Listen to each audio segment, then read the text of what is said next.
جیسے ریا خان کو پتہ چلتا ہے کہ اس کی بہن اب اس کے لیے سنسیئر نہیں ہے، جو اس کی اسما آپا بہت زیادہ سنسیئرٹی کے نعرے لگاتی تھی اور شو آف کرتی تھی کہ وہ اس کے لیے سنسیئر ہے، لیکن جیسے ہی ریا خان پر سب راز کھلتے ہیں کہ اسما آپا بالکل بھی سنسیئر نہیں ہے، وہ صرف ایک اس نے پردہ اڑا ہوا ہے سنسیئر ہونے کا، تو جو ہوتی ہے ریا خان اب وہ تو سوچنے لگتی ہے۔ جب اسے پتہ چلتا ہے کہ یہ جو کبیر پر حملہ ہوا ہے ہاسپٹل نے، یہ کس نے کروایا ہے، اس کی بہن اسما نے کروایا ہے، تو وہ تو بہت زیادہ دل برداشتہ ہو جاتی ہے، کیونکہ ریا خان بھی کبیر سے محبت کرتی ہے۔ تو ریا خان سوچتی ہے کہ اگر اس دن کبیر خان کو کچھ ہو جاتا تو میری محبت اور میری زندگی کہاں جاتی، میری بہن کو میرا اتنا بھی احساس نہیں تھا،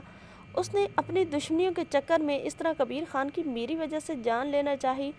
اگر کبیر خان کی جان چلی جاتی تو اس میں اس کا کیا قصور تھا، محبت تو میں بھی کبیر خان سے کرتی تھی۔ اب جب یہ سب سوچتی ہے تو اب ریا خان بھی کبیر خان سے نکاح تو کر لیتی ہے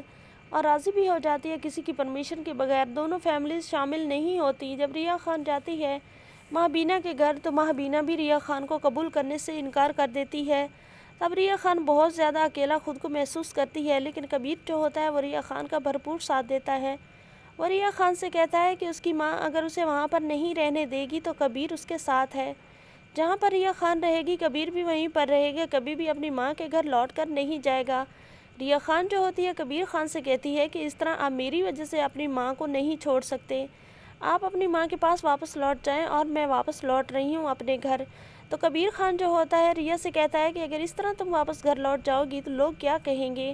آپ کی بہن اسما کیا کہے گی، واجد کیا کہے گا، جس کو ہم نے اس الزام میں اور ان کے کرتوتوں کی وجہ سے جہل تک پہنچایا ہے، تو وہ ہم پر ہنسیں گے، اور ویسے میں آپ کے بغیر رہ بھی نہیں سکتا، تو میں جان کی بازی بھی دینے کے لیے تیار ہوں ریا، اگر ایسا موقع بھی ہے کہ جان کی بازی دینا پڑے تو میں تمہارے ساتھ کے لیے جان کی بازی بھی دے دوں گا۔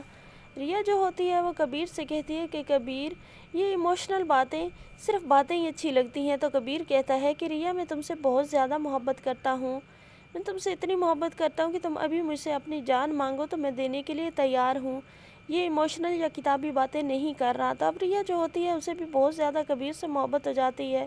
وہ پہلے بھی کبیر سے بہت زیادہ محبت کرتی ہے، لیکن اب کبیر کی اپنائیت، اس کی قربانیاں دیکھ کر اب تو ریا کو بہت زیادہ کبیر خان سے محبت ہو جاتی ہے، لیکن انہیں معلوم نہیں ہے کہ ان کے ساتھ کیا ہونے والا ہے۔ اب وفا جو ہے وفا بھی بہت زیادہ کوشش کرتی ہے مہابینا کے گھر کو اجاڑنے کی، کیونکہ وفا بھی اب اپنا بدلہ لینا چاہتی ہے، اور مہابینا جو ہوتی ہے وہ بھی خود کو بہت اکیلا محسوس کرتی ہے جب وہ دیکھتی ہے کہ ریا اور کبیر نے نکاح کر لیا ہے، تو ساری کی ساری فیملی بے سکون ہو جاتی ہے۔ لیکن سب کے ہونے کے باوجود بھی ریا کو جو مہابینا ہے وہ کسی صورت میں قبول نہیں کرے گی۔ جب وہ قبول نہیں کرے گی تو کبیر خان ایسا کیا کرے گا جس کی وجہ سے مہابینا جو ہوگی وہ کبیر اور ریا سے معافی بھی مانگے گی اور اسے قبول بھی کر